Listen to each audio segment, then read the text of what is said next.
एक छोटे से गांव में राहुल नाम का लड़का रहता था। वह हर काम कल पर टाल देता था, पढ़ाई नहीं करता, माँ बाप की मदद नहीं करता और दिन भर खेलता रहता था। दादी रोज समझाती थी, बेटा, समय सबसे बड़ा धन है। लेकिन राहुल हंसकर बात टाल देता। उसी रात राहुल की जिंदगी में एक ऐसा चमत्कार हुआ जिसने सब कुछ बदल दिया। रात को राहुल जंगल में भटक गया। वहां एक रहस्यमयी बाबा मिले। बाबा बोले, ये जादुई घड़ी लो। इसका समय केवल अच्छे कामों के लिए इस्तेमाल करना। राहुल बेटा।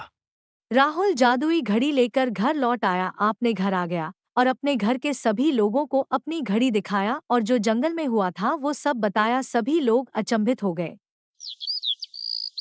अगली सुबह राहुल ने पहली बार उस घड़ी का इस्तेमाल किया। राहुल ने समय पर उठकर पढ़ाई की। घड़ी चमकने लगी और उसका होमवर्क कुछ ही मिनटों में पूरा हो गया। अब राहुल खुशी से अपने कमरे में दौड़ कर गया और देखा कि घड़ी चमकने से उसका होमवर्क पूरा हो गया। अब वह खुशी से रहने लगा। लेकिन हर जादुई चीज के साथ एक परीक्षा भी आती है। गांव का व्यापारी मोहन लाल एक दिन राहुल के घर उसके पापा से मिलने आया। बात करते करते देर हो रही थी तो मोहन लाल ने समय राहुल से पूछा। राहुल बेटा, समय क्या हुआ, अब देर हो रहा है। तो राहुल समय के साथ जादुई घड़ी के बारे में बता दिया। मोहन लाल घड़ी देखकर लालच में आ गए। राहुल, मुझे यह घड़ी बेच दो, मैं तुम्हें बहुत सारा सोना दूंगा। राहुल ने मना कर दिया तो मोहन लाल को गुस्सा आ गया। मोहन चाचा, मैं आपको ये घड़ी नहीं बेच सकता। मोहन लाल घर जाते समय घड़ी चुराने की योजना बनाई। रात में व्यापारी मोहन लाल ने चुपके चुपके जाकर घड़ी चुरा ली। लेकिन जैसे ही उसने घड़ी अपने घर लेकर आया, उसका समय उल्टा चलने लगा। अरे ये मैं क्या कर दिया, मैं तो बर्बाद हो गया। उसकी सारी दौलत गायब हो गई। अब व्यापारी मोहन लाल रोते हुए घड़ी लेकर राहुल के पास आया।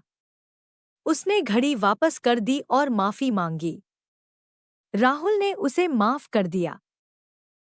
राहुल ने अपने पापा से कहा कि अब घड़ी का उपयोग अपने लिए नहीं बल्कि गांव के लोगों की मदद करूंगा। सूखे खेतों में समय पर सिंचाई हुई। बच्चों की पढ़ाई सुधरी। गांव खुशहाल बन गया। लेकिन जादुई बाबा एक बार फिर लौटे। बाबा बोले, यदि तुम यह घड़ी मुझे वापस कर दो तो तुम्हें जीवन भर का असली खजाना मिलेगा। राहुल ने बिना सोचे घड़ी लौटा दी।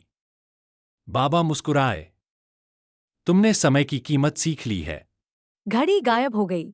लेकिन राहुल अब मेहनती, ईमानदार और समय का पाबंद बन चुका था। पूरा गांव उसकी मिसाल देने लगा।